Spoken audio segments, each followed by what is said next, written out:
With over 250,000 lakes and 100,000 kilometers of rivers, Ontario's waterways offer an almost endless landscape for recreational activities for watercraft users. Recreationists are some of the greatest advocates for conservation, although the movement of watercrafts has been a major contributor to one of the province's greatest ecological threats, invasive species. Invasive species are plants, animals, and microorganisms that have been introduced beyond their historical ranges and are negatively impacting our environments, economy, and society, including human health. It is necessary to prevent the movement and introduction of aquatic invasive species like round gobies, rusty crayfish, zebra mussels, water soldier, and countless others in Ontario.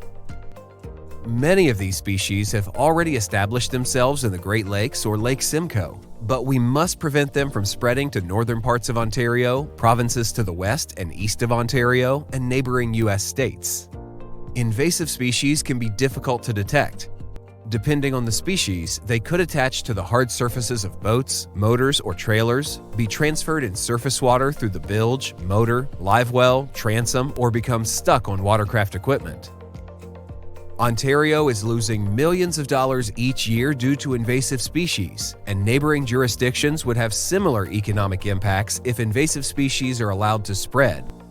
To prevent watercraft users from transporting aquatic invasive species, the Ontario Ministry of Natural Resources and Forestry has regulated watercrafts such as boats, canoes, and kayaks and watercraft equipment as carriers under the Invasive Species Act, 2015. Ontario introduced regulations in 2022 requiring boaters to take minimum precautions to remove aquatic species from their boat, trailer, and equipment before transporting the boat over land or launching into any water body. There are some simple and fast steps that you as a watercraft user can take to help prevent the spread of aquatic invasive species. Clean, drain, dry your boat to greatly reduce the chances of transporting aquatic invasive species across the landscape. Clean and inspect your watercraft, trailer, and gear. Remove all mud, plant materials, and debris before leaving the shoreline. Cleaning will remove visible, large-bodied organisms attached to or in watercraft or recreational equipment.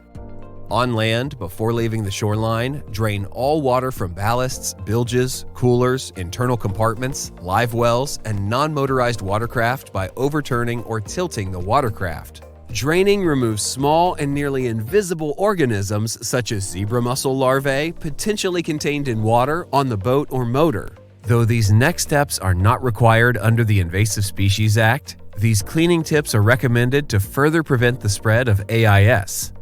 Allow your watercraft and gear to dry completely between trips and wash with pressurized and/or hot water.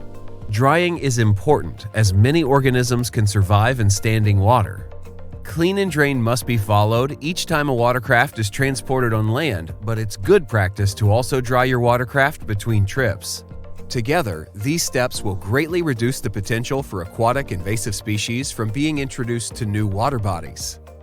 Clean, drain, dry is now part of modern boating and watercraft etiquette. It's what anyone should do with their watercraft and recreational equipment when traveling from one water body to another. These steps will prevent the spread and introduction of invasive species into our waterways. If you suspect you have encountered an invasive species, you can report the sighting to the toll-free Invading Species Hotline at 1-800-563-7711 or report a sighting online at eddmaps.org. This message is brought to you by the Ontario Federation of Anglers and Hunters in partnership with the Department of Fisheries and Oceans, Canada.